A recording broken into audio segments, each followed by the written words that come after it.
Hello. How is everybody on this very fine Wednesday? It is Wednesday, hump day, as one of my team members used to call it. And then I was a bit confused what she meant by hump day, but now I understood. Hump is the middle of the week. You got to get over the hump and then you're on the way down, gliding towards the weekend. So happy hump day. Good morning, good day, good evening, good night, wherever you are in the world. So as always, could someone please do me a big favor and just type a little, hey Gigi, happy Wednesday, hope you're rocking it. Oh, great, okay. Oh, hello, how are you doing? Thank you for joining. Greeting from Brazil. So, hola. No, Portuguese, not Spanish. That's terrible. I'm very embarrassed. Okay, I don't know hello in Portuguese. I'm going to probably edit that bit out because that's humiliating. So, hello. Who else do we have? Oh, somebody whose name is in Arabic, so I don't know how to say that. So I'm going to bypass that one. Sorry, but I know you're there. Hello, thank you for joining. And we have Rob T. Hey, Rob T, how's it going? Awesome. So we know that Helio, is that how I would pronounce it with a little like that? Helio from Brazil is here, from Brazil. Rob, where are you coming in from? I love to know where people are coming from. Pranay knows that I love to hear where people are coming in from because you're coming in from India also. Oh, let's have a go at that one. Aleldin? Is that right? I'm so sorry if I've mispronounced that. I'll do my best. It's really tricky when you get so many people from all around the world telling you their names, and your pronunciation is, my pronunciation anyway, is sometimes terrible. So I apologize if I've mispronounced that. I do my best. Oh, okay. Alaudin. That's what I'm going for now. Hope that's a bit closer. Can I call you Al? Would you be offended if I called you Al? And the magic lamp. Oh, do you mean lamp? Aladdin and the magic lamp. The genie with the lamp, Aladdin. Have I got that right? Okay. Hisham, hello, how you doing? Thank you for joining. Who else have we got here? Numbers are creeping up. Most people are a little bit slow to join. I think Mondays are worse than Wednesdays. People tend to be a little bit slower on Mondays than they do on Wednesdays. Oh, I've got it right, Aladdin. Okay. Thank you very much. I really appreciate that. I hope it wasn't offensive in any way. Okay.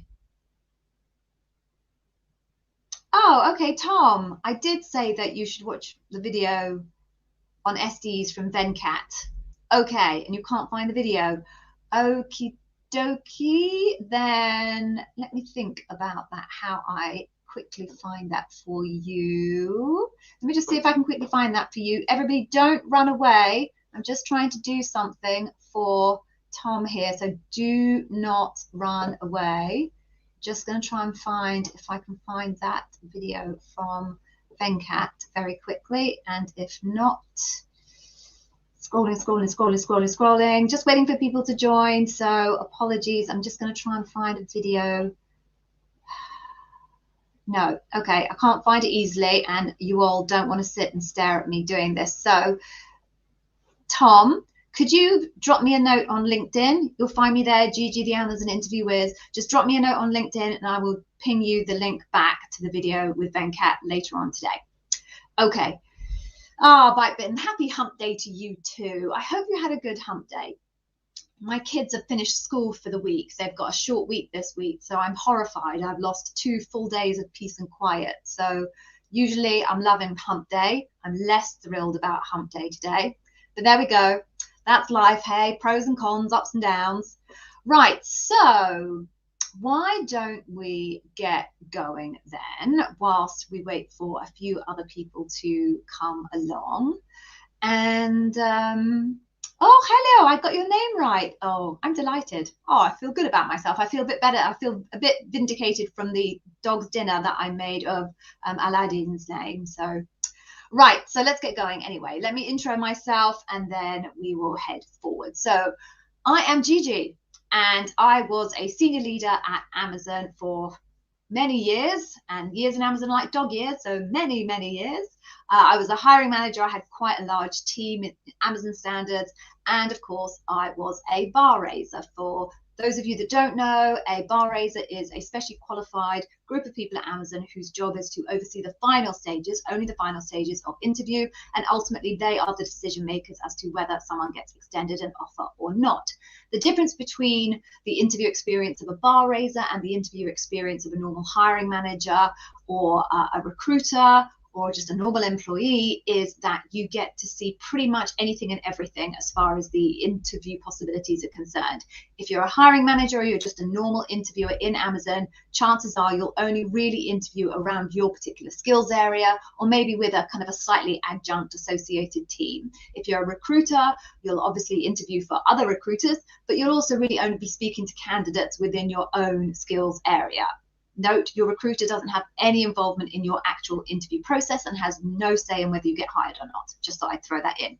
Bar raiser, you can interview and bar raise across any job family at all. So I interviewed across dozens of job families. You can interview and bar raise across tech and non-tech, which I did. You can interview and bar raise across any country in the world, which I did, which was amazing. And you pretty much get to see the whole process inside, outside, upside down, back to front. You get a view of interviewing at Amazon that just isn't available to most other Amazonians. So I hired hundreds of Amazonians, and I know pretty much exactly what it takes to get hired at Amazon. When I was working there, I noticed there were some people who really stood out. They were much stronger than other people, and they tended to be those that had obviously had expert training. So they'd been and got themselves a coach, and they knew the buzzwords, they knew exactly how to land their stories, they really, really understood the leadership principles, and I became curious as to how much it costs. And turns out it's not inexpensive. You can be paying anything from $200 up to like $750 an hour for an interview coach. I felt that I could make that much more accessible to people because I felt that was a little bit exclusive. Only people with lots of money could get support. So I created this YouTube channel. I then created my own Amazon Interview Whiz Academy, where I do basically digital courses. So for the price of what would usually be 1 hour talking to an Amazon interview coach in kind of the Western Hemisphere, you get 10.5 hours worth of content for me, and it tells you everything you need to know to get hired at Amazon. And I will give you a freebie at the end of this of my course so you can see exactly what I mean. All right, so that's my intro. Part of what I do and what I offer in my ecosystem of Amazon interview prep are these sessions. So it's completely free. You can ask me any question that you have. I should be able to answer. I'm going to go for 95% of them. Sometimes people ask me very specific questions about very specific job families. Now, there are well over 1,000 different job families in Amazon at this stage, and no one human being can know the minutiae detail on every single one of them. So it may be you ask me a question that I just can't answer because it's too low level detail for a specific role, but I will try and let you know if that's the case. So feel free to ask me your questions. Please don't ask me, I've got an interview tomorrow, any general tips? Yeah, about 3 hours of them, and they're all on my YouTube channel. So please do ask me specific questions, but not super specific questions. That's a bit of a do and a don't, isn't it? Okay, so that covers that off. So this is the Wednesday session. So what I usually do on the Wednesday session is a little key topic because that seemed to be popular.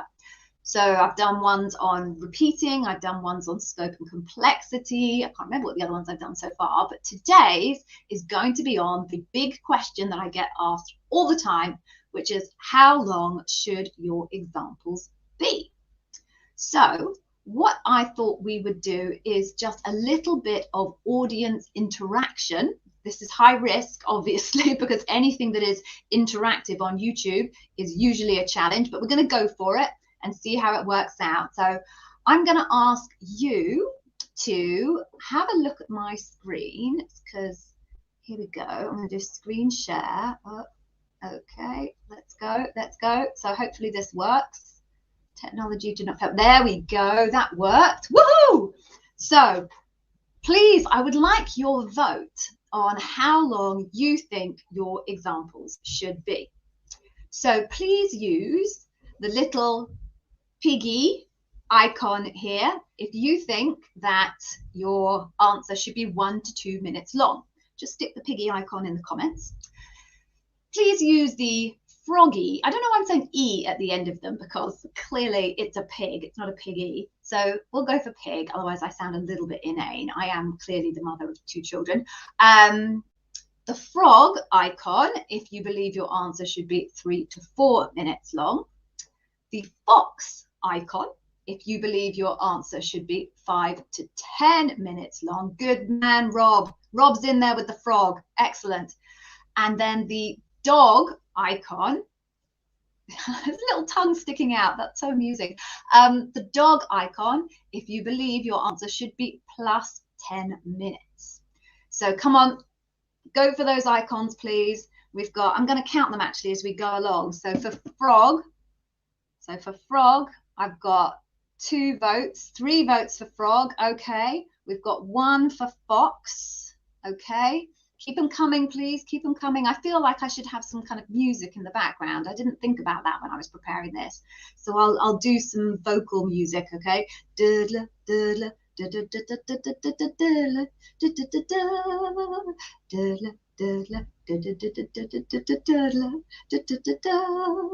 Come on, people. There's a few more of you out there.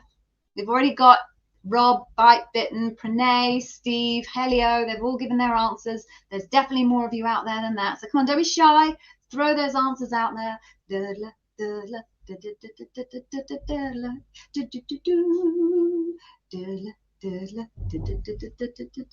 Oh, come on, people. Come on. Get some answers out there, please. I've got no pig, though. I'm surprised that no pig has appeared yet. Anybody want to vote for the pig? Clearly no one's voting for the dog whatsoever. Going to give it a couple more seconds. You know you want to push that button. Do some of you not have access to these little animal icons? If you're on a Mac, there you go. I learned this recently. If you're on a Mac, you want Control, Command, and Space. That's the one that you need for icons on the Mac. So come on, any more votes? Oh, we've got another vote there. So we've got 1, 2, 3, 4, 5, 6 for frog. Yeah, okay, 6 for frog. Any more? Any more? You all know you want to vote. Give us your opinion. Just bang an icon down, even the icon that you just like the look of. I'm actually quite fond of the fox. I think the fox is quite cute. Is that a cat? Hesham, have you just given me a cat? I don't think we had a cat on here. Oh, Madassa Trainer, you reckon less than a minute. Okay, that was not an option that I gave, but okay, less than a minute from Madassa Trainer. All right, any more votes before I close this down? Not terrible audience participation. It's worked better than I thought it would. Okay, I'm going to assume no more votes, and we have the winner is Mr. Frog, and the majority of people who played along with my game. I have to amuse myself somehow. Come on. The majority of people think it is 3 to 5 minutes. All right. So here's my point of view then on how long your answer should be. And for me, the answer is a little bit, your answer should be as long as your answer needs to be. So bear with me on this one. The really important, I guess, the purpose of being asked a question in the Amazon interview is so that the interviewer can identify your behaviors. How did you behave? So what did you do and how did you do it? So in order to get down to the level of how, you do have to go into quite a lot of detail. Now that said, some examples are going to be really complicated. They're going to have lots of threads in it. They're going to have a number of stages in it. And that's going to be particularly true if you are very senior. So if you're applying for an L7 role or an L8 role, I, as an interviewer, am expecting big scope, challenging, complex, confusing examples, right? I want to see something big and complex, multifaceted, that has a big business impact and that you were able to orchestrate, bring together, deliver cleanly, whether it's an opportunity or a risk. So that type of an example is going to be pretty long. If you are an L4 or an L5 and you don't do work that's massive and complex. You don't run 200 people teams. You don't manage a P&L of 200 million. You don't manage different types of teams across different countries, blah, blah, blah. If you're an L4 and you're going for an entry level position, I'm going to expect your example is going to be much simpler than that. And that example won't take as long as the example that I'm expecting to hear from an L7 or an L8, because it's probably just you working on your own, maybe with one other person, relatively simple systems, relatively simple problems. So that example is going to be much simpler. So my view of the matter is examples will probably, or the best examples, probably run between 4 minutes and 10 minutes. I've got 5 there, so let's go for 5. More like 4, but kind of 4, 5 minutes and 10 minutes. If your example takes less than kind of 4 minutes to explain to me, I'm going to be a little bit concerned about the level of depth that you've gone to. If it's so simple that you can explain it in only 2 minutes, then I'm just never going to get to the data of how did you behave. I want to know exactly how you behaved. If your example is running to kind of 12, 13 minutes, it might possibly be a little bit long. But what you need to do is think about what level you're at. Am I really junior or am I really senior? Then write down your story, just blah, blah, blah, as you would tell it to somebody if you were in a pub or a bar or a restaurant, whatever, and then edit it. Remove anything from your story that isn't context, i.e. it's important for the interviewer to know that context for them to even understand your example. And then remove anything that isn't about behaviors. So anything that doesn't describe what and how you did something. If you then reread your example through and you've got only information in it that is context or behavioral, then that example is the right length. And it should probably fall somewhere between the 5 and 10 minutes brackets. Now, it's always worth checking in with your interviewer just to say, am I giving you the right level of information? Because that's useful to get a checkpoint. You go and they might say, oh, I could do with a little bit more detail. Or they might say, actually, you're giving me a bit too much detail. Please lift it up a level or so. But checking in and just asking, am I giving you the right level of detail, will also be really, really helpful in your interview process. So I know there's loads of information out there about what the right length is. I don't think there's a right length. I think there's a right length for your example. And really your challenge is to write down your example and then just get rid of anything that is erroneous information. That's it. So I hope that was helpful. So not the frog as far as I'm concerned. There is no right answer. It's all about what's right for you. Okay, so that covers off today's key topic. It was a relatively brief one. So I'm now going to head back up to the top and see if and what questions we have today. It's been a bit quiet recently. I think things are calming down a bit into the holidays for many people in the US, because obviously it is Thanksgiving, and then heading into the end of Q4, things are a bit quiet. So we'll see how long this one runs for. Let's go. So please do write down your questions and I will answer them for you. Right, so hang on, Aladdin, I think you've got a question for me. So you did 2 phone screens with AWS, Aladdin, and then they have archived your status until a job will be opening. Okay.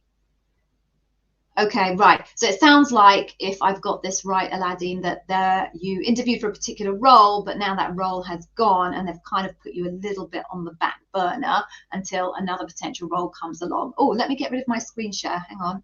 Stop screen share. There we go. I'm back. So yeah, that's pretty normal. So just hang on in there. Keep looking at the job site and seeing if there are any roles that appeal to you and keep reapplying. Okay. Let's see what other questions we have. Don't be shy. Well, Bite-Bitten, you seem to have a question that goes across a couple and I'm struggling to keep track of it. So do you want to write that question again, Bite-Bitten? I'm a little bit confused on the question. Okay, Great, I can do this one for you. So for Pranay, hopefully that's right. So you want to know about the panel interview, how it works, and what you should expect. Okay, so the panel interview has different names, so let's get that clear. So the panel interview will be your final round. Now it could be your third, it could be your second, and actually it could even be your first actual interview, because many teams are doing it very differently these days, but it is the theory anyway, the final round of interviews. And you can choose to have it in one single kind of sitting, end to end, or you can now these days choose to spread it out across a couple of days. Your recruiter should give you the option. What you can expect is a series of interviews, I'd say face-to-face, but obviously now most of it is digital, so video interviews, a series of them. They usually run between 30 minutes and an hour, depending on the level of role that you have. So some will be some people will get 30s after another, some people will get 45s after another, other people will get hours after each other. But it's a series of interviews. You'll be interviewed usually by 5 different people. It could be more senior you are, the higher the probability that you'll be interviewed by more people. I run a panel for an L8 that had 7 interviewers plus me as the bar raiser on it. That's the most I've ever managed as a bar raiser, a group of 8, which was massive. There are also, if you're pretty junior, you might go only down to 4. So 3 interviewers and 1 bar raiser.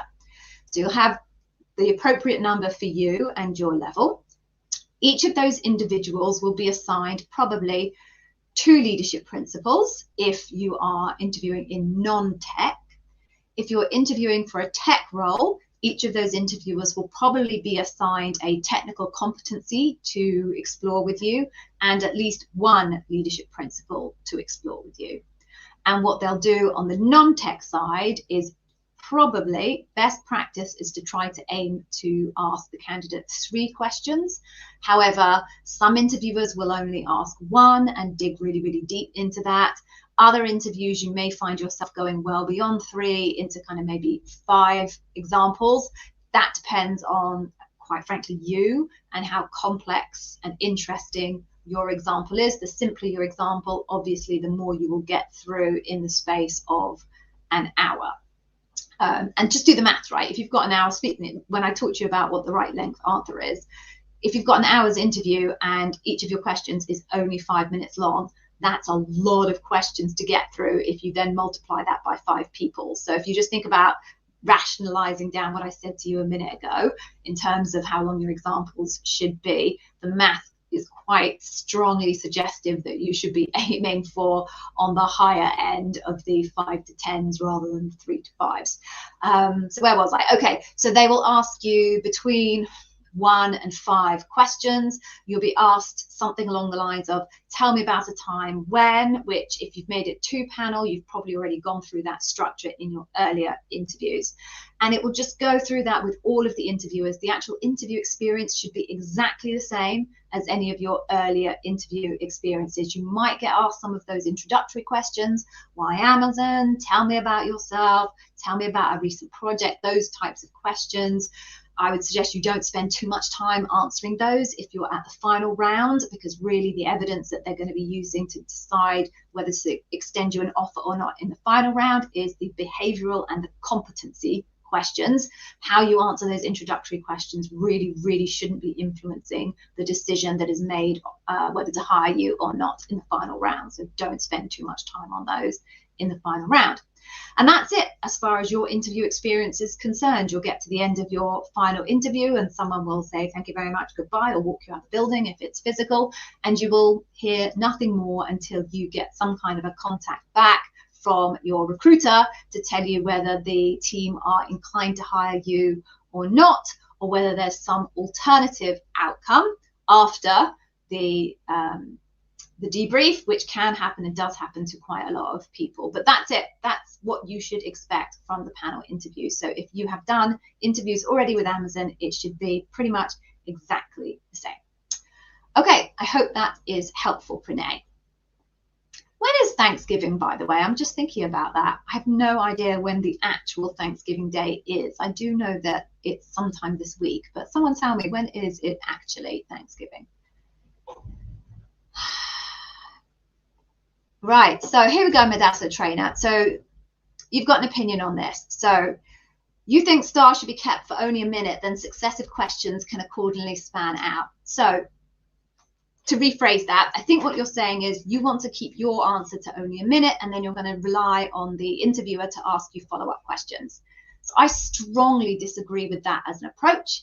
And the reason I strongly disagree with that as an approach is you are putting too much reliance on your interviewer to pull the data that they're looking for out of you. If you have relevant behavioral data that you can share, I don't understand a strategy why you would wait and hope that somebody asks you the right question. If you know you behaved in a certain way, then you really need to get that information out yourself and volunteer that information, because you're going to be in a bit of trouble if the interviewer doesn't actually ask you the right question to extract that data. Now, you may get a fantastic interviewer who's incredibly experienced and is asking you all the right questions. You may get a really inexperienced interviewer who doesn't and hasn't asked you the right questions. And you might leave that interview having never shared some really, really important behavioral information that could have landed you the job. So I strongly disagree with relying on the interviewer to ask you the right follow-up questions. If you've got the data, then you should be proactive and share it. That's my point of view after thousands of hours of interviewing at Amazon and bar raising. There we go. Okay. Hey, Tom. Okay, yeah, I'm going to cover this question for you then, Tom. Can you use the same disaster story? So I think the same kind of mistake failure story for Loop that you used in your phone interview. I would say yes. Usually I would say yes, you can use the same example twice, but my guidance is you should try and use it for a different leadership principle. So when you're talking to me about kind of the failure question, then that's usually our write a lot, where they focus on that question. And if you were to pull out exactly the same example for tell me about a time where you made a mistake, or tell me about a time about a failure in Loop, again, from having said it the first time round, you're not giving them any incremental data. What you want to do as an interviewer, as an interviewee, is provide Amazon with as much broad-ranging, specific data as you can as to why they should believe that you are bar raising on the leadership principles. That's your goal, to provide as broad a spectrum with as much high quality data as possible. So if you bring out exactly the same story for the same question in Loop, you're not giving them any additional evidence. They know that evidence exists because they've read it already in the notes that someone captured from you in your early rounds. So it's not incremental data. So no one's gonna shoot you in the head if you use the same example twice, but I would suggest you are missing an opportunity to give them additional and incremental data if you don't find a new example to answer that question for. Now, I'm hoping that that scenario shouldn't happen, because your interviewers are supposed to have read the notes from your previous interviews, so they don't ask exactly the same question twice. That said, plenty of interviewers don't do that, and they do sometimes accidentally ask exactly the same question. If that happens, Tom, my advice is always to let your interviewer know that you have been asked this question already in your interview process, and just check with them whether they would like you to still answer that question again. If they say yes, go ahead. They may just give you another question. So, Tom, my advice would be to come up with another example for a failure, and just kind of hope, although I hate to say hope, that your interviewer has done their due diligence and don't actually ask you exactly the same question as someone's already asked you in the same cycle. I hope that was helpful. Okay.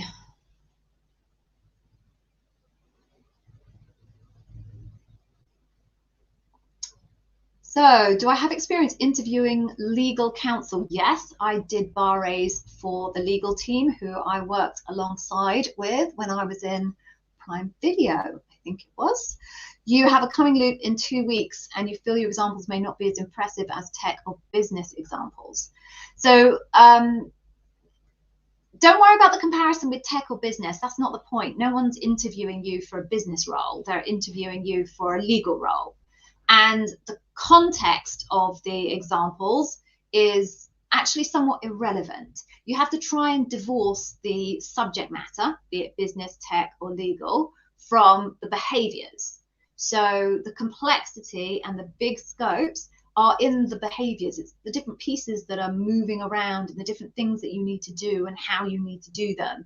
So don't worry about the relativity to business and tech, because that's not the frame in which anybody's looking at your example. They're looking at your example in the context of you in the legal space. And there will be job scope documents on each role, by the way. There are leveling guidelines, that's it, leveling guidelines. I couldn't think of the word for the moment. There are leveling guidelines for every single job family in Amazon, and those leveling guidelines will detail from a legal counsel point of view for yourself what is expected of a L4, L5, L6, L7, etc. So if your interviewer is thinking about the scope and complexity of your examples, they'll be looking at it compared to those job levels within legal. They won't be thinking, how does this compare to somebody doing a biz dev role or someone who's a cloud solutions architect? It doesn't work like that. So I hope that helps. Don't worry about that. I hope that helps allay some of your concerns.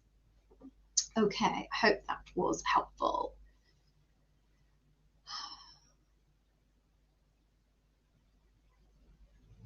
Okay, yeah. Hey, Helio. So you're going to a virtual on-site in 2 weeks for a technical lead role. Should you expect more technical questions or more linked to leadership principles? So different teams do it slightly differently. Okay, so whatever I tell you, I cannot tell you it definitively because there's not one rule to rule them all, if you like my Tolkien reference there. So the majority of tech teams will test people's technical competencies very early on in the flow, so that they aren't putting people through the process too far who don't have the technical skills. And then when it comes to loop, they will once again double check those people's technical competencies. So I'm going to say that for the majority of technical roles, you should expect a mixture of behavioral questions and technical competency questions or challenges, whatever your specific area is. Sometimes they're practical tests, sometimes it's just a conversation with your interviewer about your technical competencies. But if I were you, Helio, I would be prepared for both, because I think that's the most likely outcome based on my experience. Okay, so just going to do a quick time check. So before we move on, this is the part of the show. Sorry about the banging in there. Oh, doors open, no wonder it's making noises. Hang on.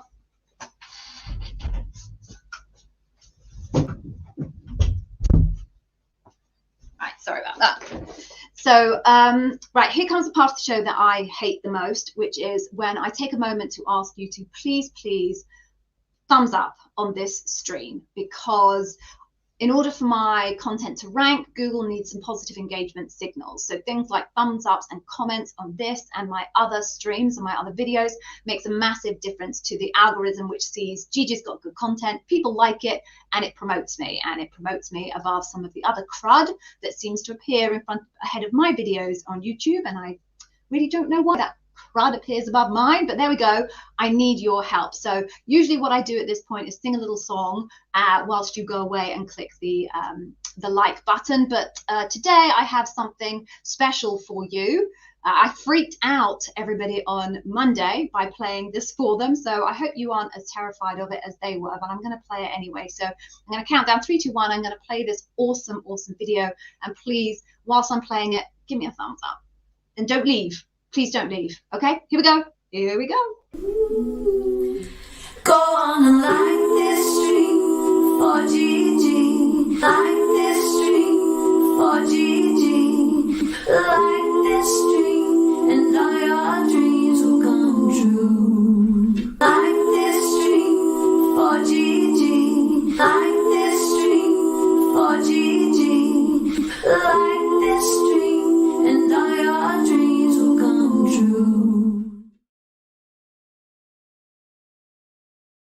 All right.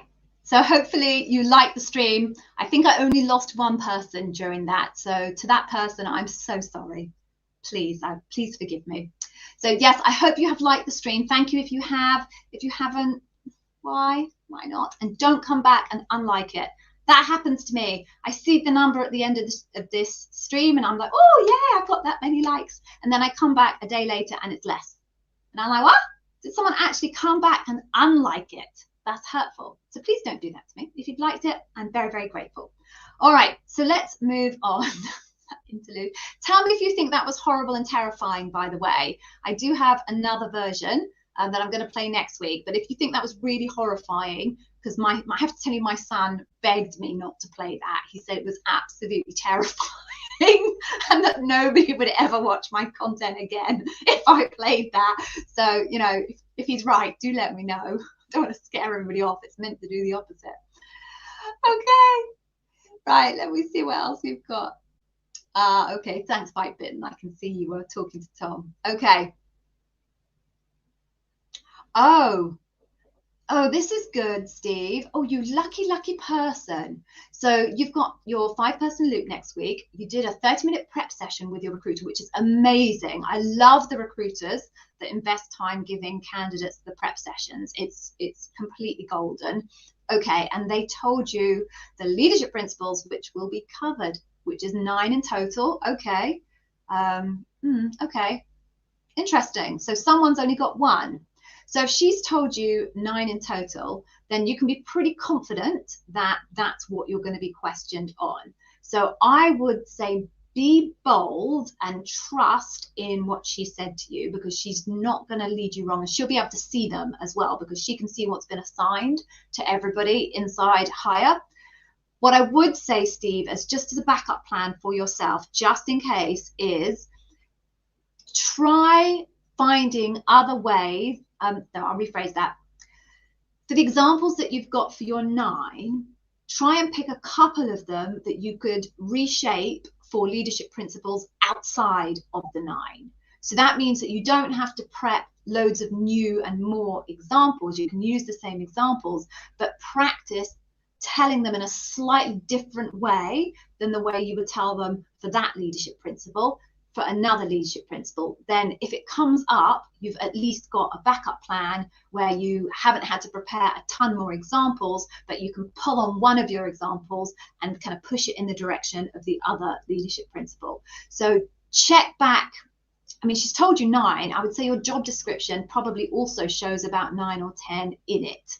So take a couple more on top of that, you know, things like customer obsession, dive deep, deliver results, I'll write a lot, bias for action. They tend to come up really, really regularly. You can probably believe that hire and develop, unless you're a hiring manager, hire and develop the best won't be there. Frugality is very rarely there. Only people in finance ever really get questioned on frugality, or procurement people get questioned on frugality as well.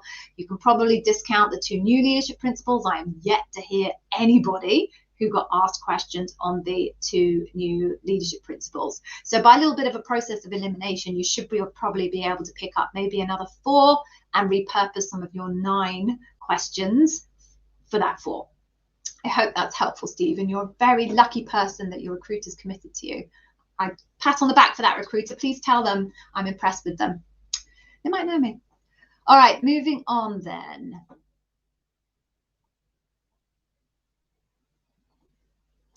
Okay. Yep. So Aladdin, so it was an EMEA 2 phone screens. Can you apply in the US for the same position and get the credit of your 2 phone screens and go directly for a site interview? That will be entirely up to the hiring team. Some teams will do that in order to reduce the amount of resource used, and some teams won't. So it will depend on the actual role that you've applied for in EMEA versus the role that you apply for in the US, and entirely up to the hiring team as to whether they want to follow that process or not. So I'm afraid there's no one rule for them all. Okay.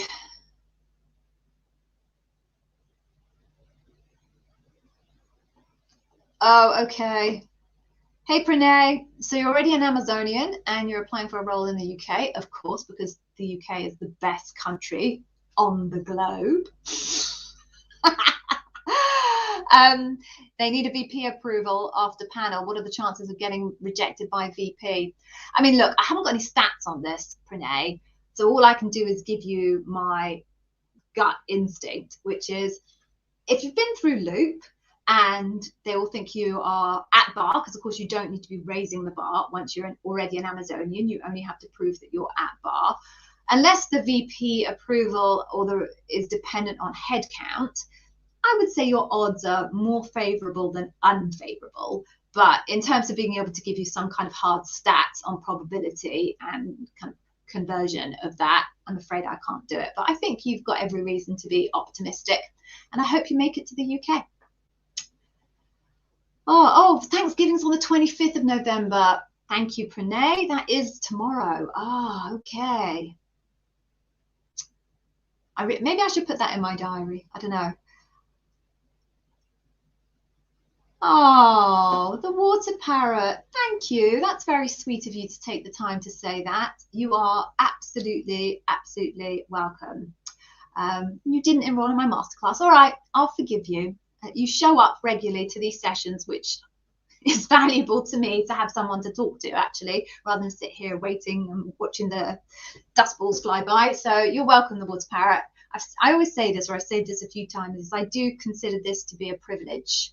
To be able to use my knowledge and my experience to help other people is a privilege, and it's a privilege I try to not to abuse, let's put it that way. Yes, I have children to feed and I do try and pay bills doing this, but I try to do it in such a way that I can give significantly useful, actionable, completely free content out there for those people who need it and can't or don't want to make the further investment in more deep coaching. So I try and be cognizant of that. So you're welcome, the Water Parrot, and I really appreciate you for showing up so regularly.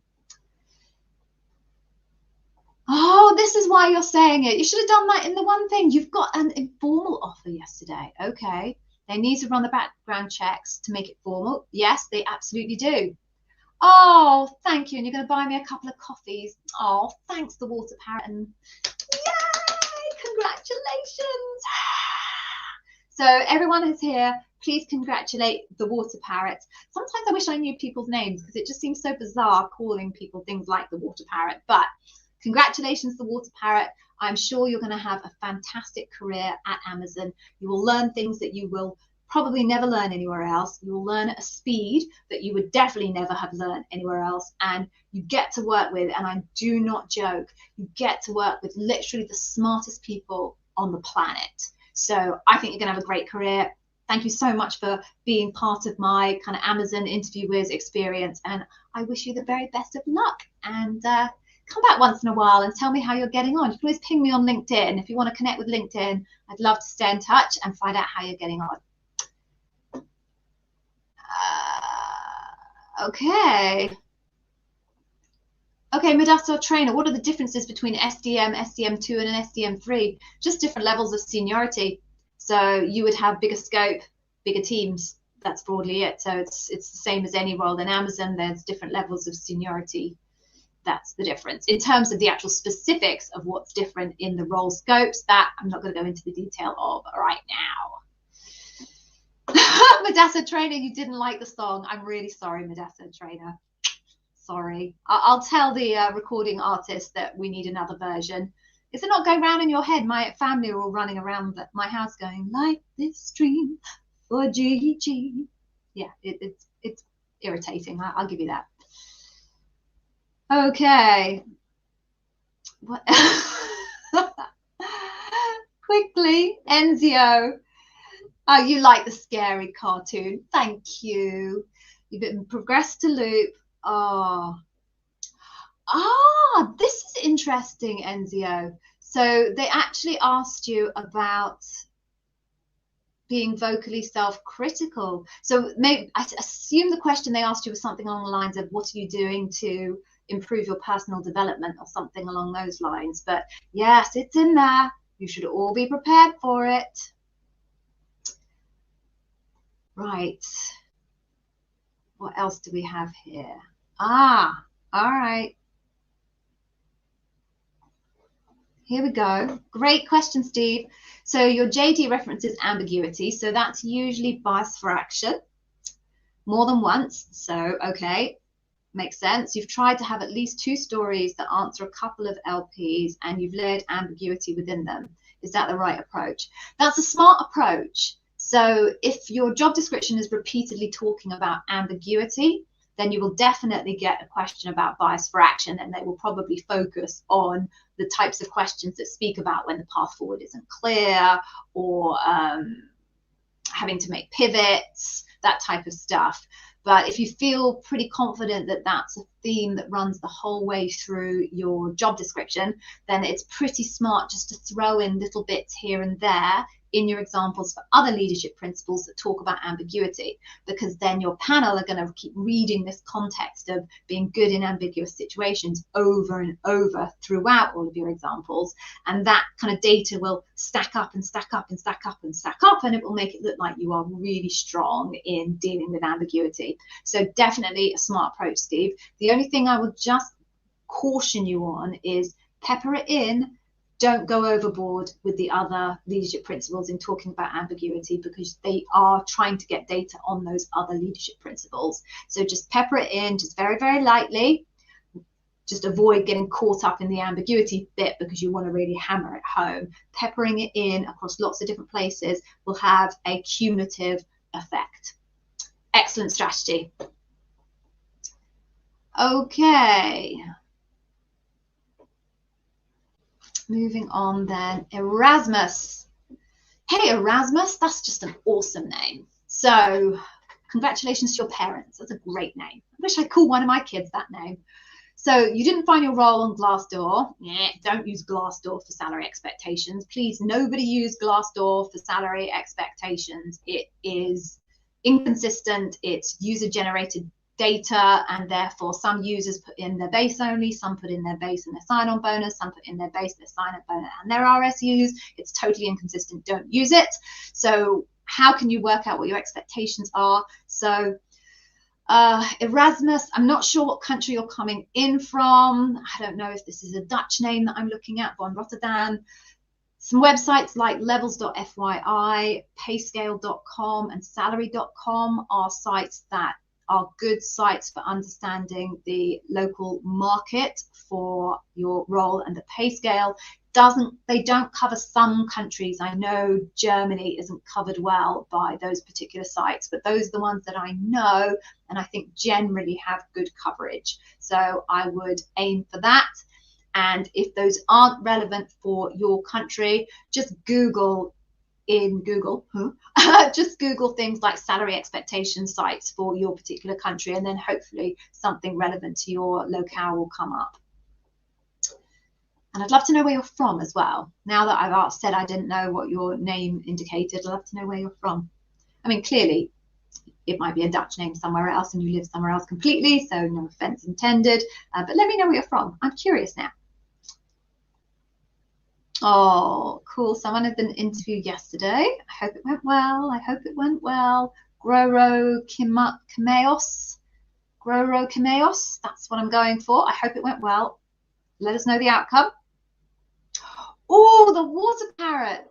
You got asked the new LP, strive to be Earth's best employer.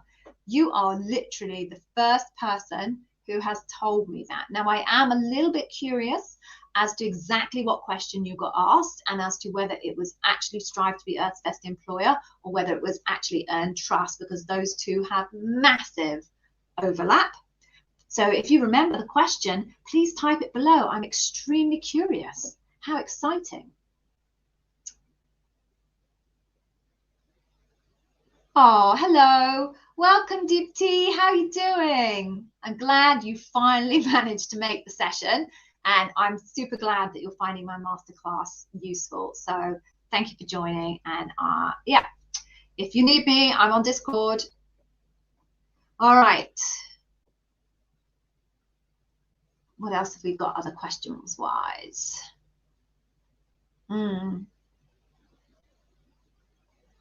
Oh, hi, Saruv.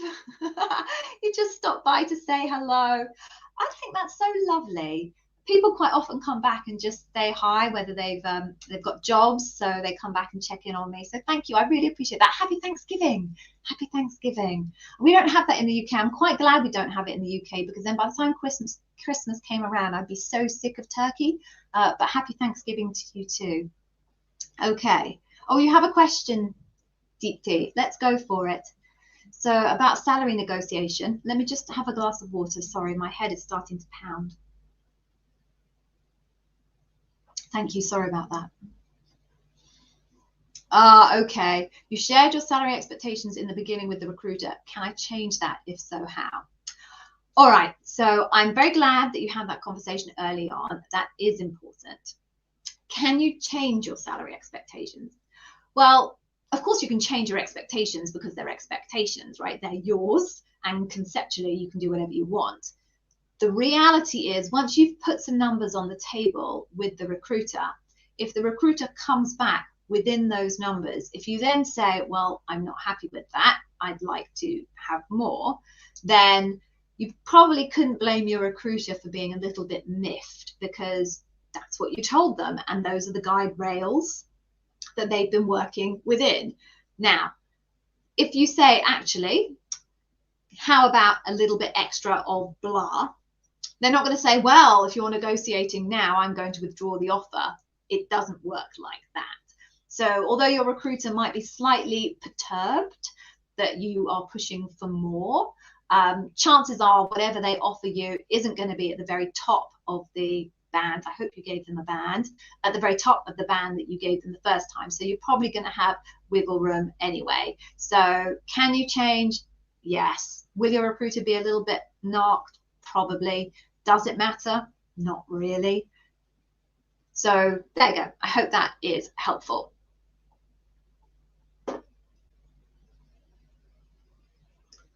Okay. Yeah, good question. Abdelkrim, I'm going for that. I'm sorry if I've murdered your name. I apologize. So you had your interview on the 22nd and you have an offer from another company. Should you contact HR even though the 5 working days haven't passed? Do you know what? I would, if it was me, just politely, just let them know that you've received an offer from another company.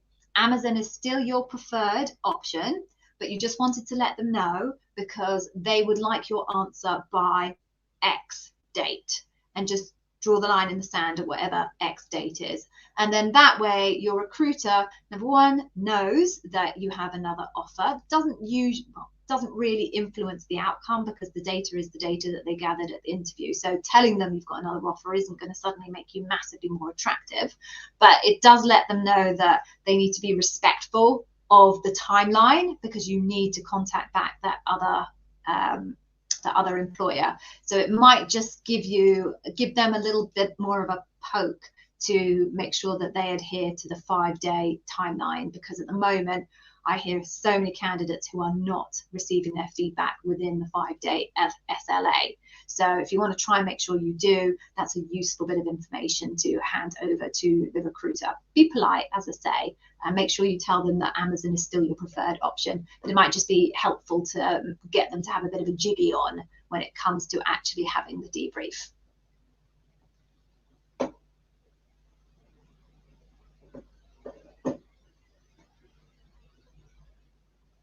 Okay, sorry, I am scrolling, looking for other questions.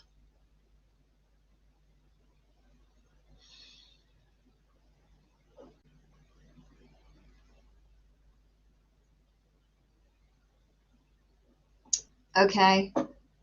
Hey, Madam CEO. Yeah, I'm a Madam CEO too. Gosh, I never realized how easy it was to become a CEO. I was working my entire career hoping to be made one, and then I realized I just needed to open up my own company, and then I could be a CEO. So easy. Who knew? All right, so Earn Trust is one of your main LPs for internal comms, L6. Could I talk about one of the best Earn Trust answers I've ever had, or what situations work best? So Earn Trust has multiple facets to it. So let me explain to you what I mean by facets. So I've created a way of understanding the leadership principles that breaks down the leadership principles into different component parts. And I call those different component parts facets. So, and you'll understand what I mean by that if you take my customer obsession free masterclass that I'm going to give you at the end. So earn trust has different facets, and you'll be asked questions based on those different facets. So there will never be one earn trust question that is the outstanding best earn trust question answer I've ever heard, because it will be dependent on the facet that I was exploring at the time. Broadly, the types of examples that I like and I respect, but may not actually ever be contextually appropriate, depending on the earn trust question that you actually get, are when people rebuild bad relationships. So I've always been very impressed by people who have somehow accidentally got themselves into a difficult situation with a leader or a colleague or a customer, maybe their own fault, but who have then managed to rebuild those bridges. I call that the facet that I call in my leadership principle masterclass on earned trust is building bridges, that they managed to rebuild those bridges and pull back what was a terrible relationship into a very good relationship. Those are always really good stories, and on the end of it, people always tend to talk really well about what they would have done differently. So the kind of the improvement bit when we're talking about being vocally self-critical, which on earned trust is really important, is an aspect that works really, really well when you put on that kind of vocally self-critical on the end of an earned trust example. So those were always my favorite, but of course you can only ask them if you're asked an appropriate question where you can give that answer across. So I hope that's interesting to a degree, but I'm not sure how specifically helpful it would be for you. Oh, Tom, that's an interesting strategy. I've never heard anyone put their salary expectations in their CV. And Tom, if you're calling it a CV, are you in the UK? I have never heard anybody do that. But of course there's wiggle room, Tom. Just because you wrote something down on a piece of paper, it doesn't mean that you're bound to it. So if they give you a offer that is within that realm and you'd like to push for a little bit more, go for it. They're not going to withdraw your offer. Just don't go for it too hard. It would be my suggestion.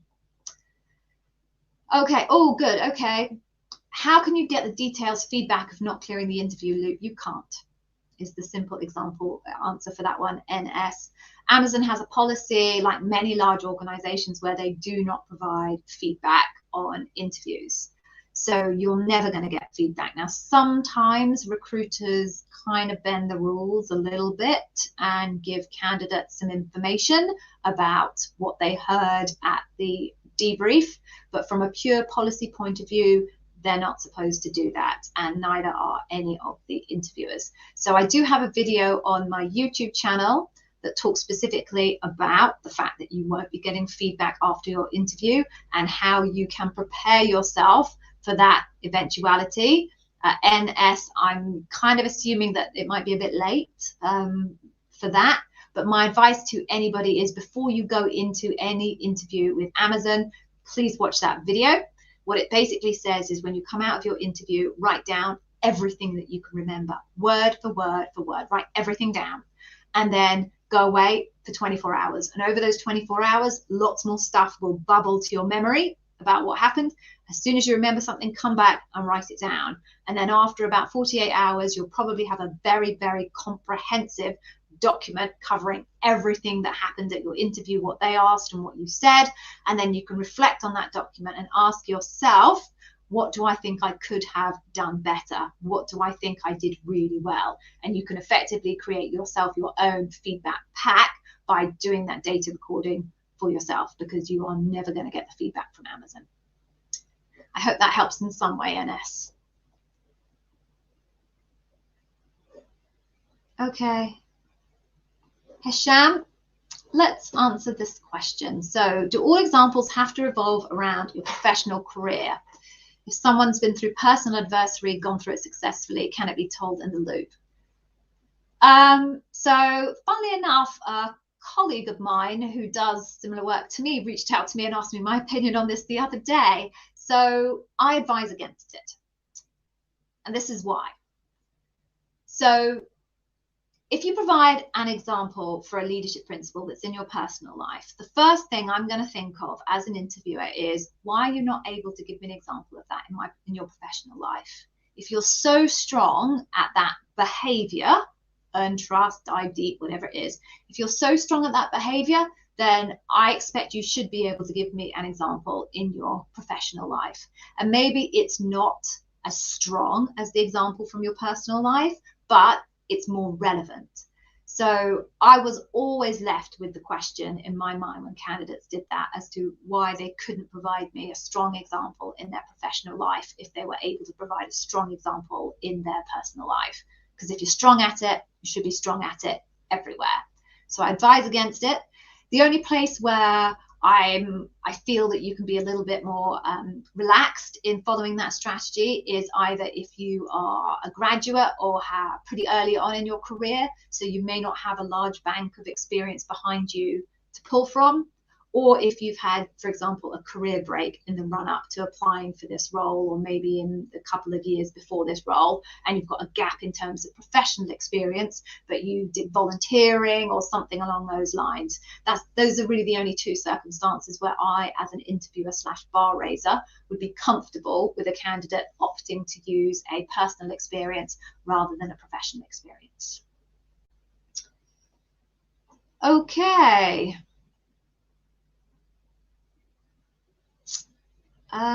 Here we go.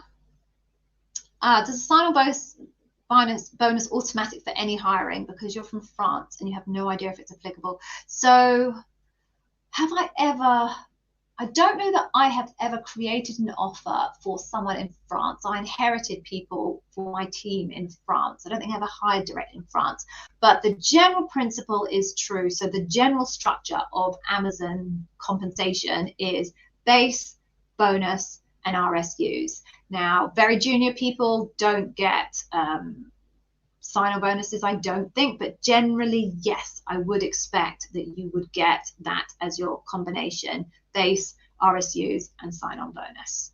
Again, I never hired anyone directly in France, but everybody else I've ever hired anywhere else in the world had base, RSUs, and sign-on bonus. So I don't see why France would be any different.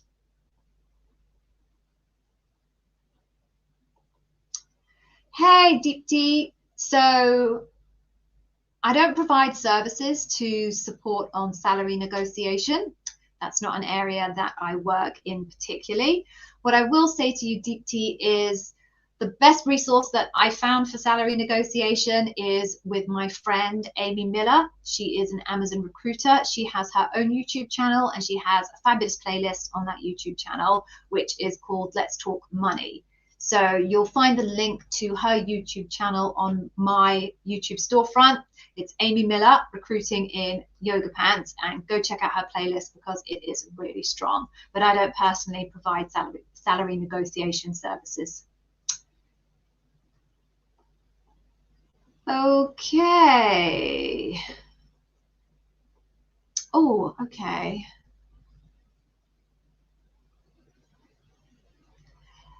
Sorry, I just paused momentarily because I think someone's popped up here who sent me an email a couple of days ago, and I think I meant to, but managed to fail to email them back. So, Van Doot, are you the person who emailed me the other day about an area manager role in the UK where you were being asked to have French? If you are, just say yes, that's me, Gigi, because I do have an answer for you. But I need to know that it is actually you, and I apologize if it is you and I failed to email you back because that was not intentional. I got a bit caught up with my week. So whilst I'm waiting for Avadut to message back, I'm going to scroll back up and see if I have missed anything. If not, we are actually over time anyway. So let me just have a quick scroll. Whilst I'm scrolling, I will once again say, please like the stream, and any of my other content that you watch, please put a comment or a like. It makes a massive difference. I obviously invest a lot in this for you all, and I would really appreciate that little thing back. All right, so Avident has not yet replied, so I'm going to go to my email, and if that is you, I will email you back. I apologize for being a bit lax on that. It's been a busy week. Okay, so On that note, I promised I would give you an amazing freebie. Do not leave without this freebie. You will regret it, I promise you. This is the best freebie you're going to get on YouTube for Amazon interviews. Go to the AmazonInterviewWizAcademy.com and you can completely free get my Customer Obsession Masterclass. It talks you through the 4 facets. My Customer Obsession is a complex one. 4 different facets for customer obsession, tells you all about them, help you pick the right examples from your career history. It pretty much tells you what your interviewer is looking for in your answers. And there's a mock interview there between me and me, different hair, makeup, you know. So you can see how it all comes together in an interview. I give it away for free because obviously I want you to watch my content and love it and buy more so I can feed my children. But even if you don't, I give that one away because every single one of you, if you make it all the way through the interview process, will get asked a customer obsession question. And therefore, if I'm going to give away free money, it may as well be useful for as many people as possible. So that's why I go for the Customer Obsession Masterclass. So honestly, I don't do follow-up emails. I'm not going to chase you for upsell. There is seriously no reason why you shouldn't go and grab that freebie. It's great content and it's totally free, like in every way free. All right, so with that, I will wish you all a very lovely evening. Happy Thanksgiving to any of you in the US. I hope you have a wonderful day with your family. Be safe, travel safely, and I will see you all again on Monday. So thank you very much for joining. I really appreciate it.